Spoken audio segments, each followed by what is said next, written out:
Nah sebetulnya bagi saya gedung Kejaksaan Agung tidak terbakar.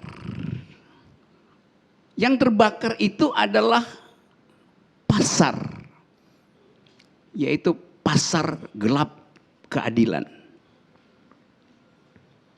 Jadi yang ada di depan kita gambar itu gambar pasar gelap kekuasaan, black market of power. Karena di situ terjadi transaksi ketidakadilan.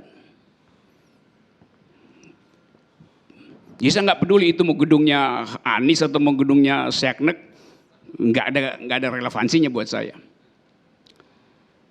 Dia menyimpan heritage-nya itu adalah justice. Dan karena itu publik Indonesia menganggap bahwa biarkan aja gedung itu jangan diperbaiki lagi. Karena dia akan menjadi heritage, yaitu orang akan kenang bahwa itulah pasar gelap keadilan. Jadi jangan diperbaiki itu. Saya usulkan supaya jangan diperbaiki, biarkan itu mangkrak seterusnya, bahkan dengan jelaga yang masih menempel di dindingnya. Supaya ada pelajaran sejarah.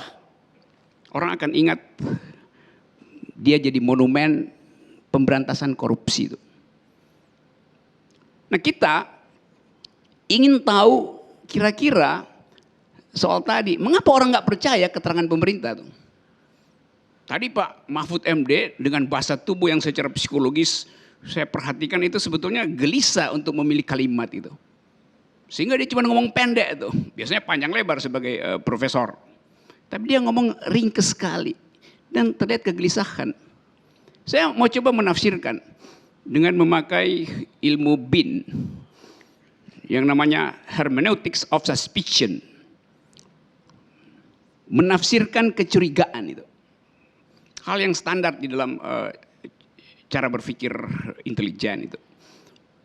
Mencurigai untuk menemukan heuristik awal. Keterangan awal, mengapa orang nggak percaya?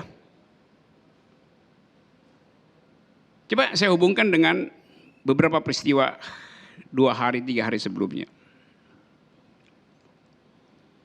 Tiba-tiba SMRC, Saiful Mujani Research Center, mengeluarkan hasil survei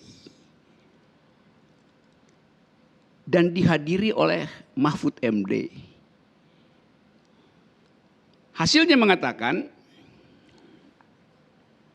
65 atau 73% rakyat Indonesia percaya bahwa Presiden Jokowi mampu mengatasi krisis ekonomi dan krisis COVID.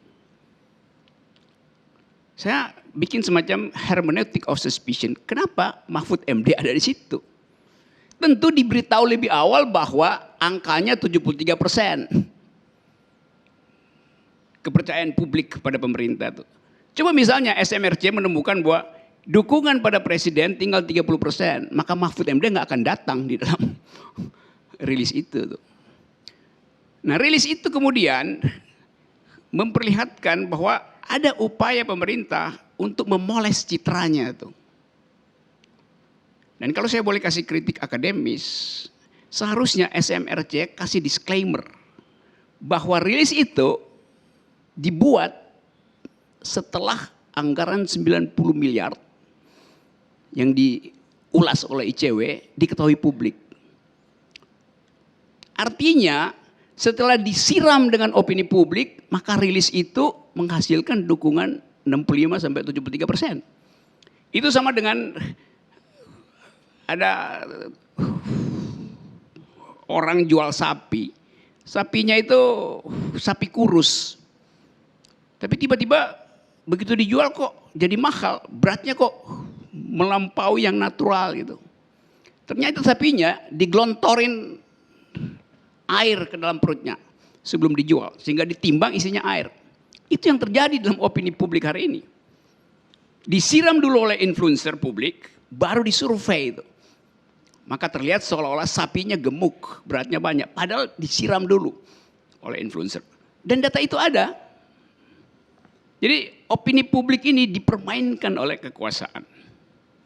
Seolah-olah metodologis statistik Tapi kita tahu di belakang itu udah diguyur dulu. Jadi sembako udah jalan dulu, baru ditanya, puas nggak dengan pemerintah? Ya tentu puas, udah dapat sembako. Nah saya mau hubungkan itu dengan soal tadi. Mengapa publik nggak percaya bahwa itu cuma terbakar, itu cuma soal korslet listrik, bahwa itu akibat dari gedung tua. Publik nggak percaya keterangan itu. Karena tadi bekerja semacam suspicion bahwa di belakang kasus ini ada yang mau disembunyikan itu. Saya pakai istilah tadi hermeneutic of suspicion. Hermeneutics datang dari kata Hermes. Hermes itu dewi yang dapat tugas untuk menafsirkan perintah langit kepada manusia dan sebaliknya keinginan manusia pada Tuhan. Namanya Hermes, bacanya Hermes. Yang sekarang jadi tas merek mahal Hermes. Hermes itu ada di gedung kejaksaan nggak? Ada, bukan sebagai dewi, tapi sebagai tas dari jaksa Pinangki. Saya duganya begitu. Jadi, saudara-saudara, kalau kita mau baca kasus ini, kita mesti baca dengan preteks menurunnya atau hilangnya kepercayaan publik. Dan itu lebih berbahaya dari sekedar gedung yang terbakar. Karena yang terbakar adalah rasa keadilan publik. Itu yang terbakar.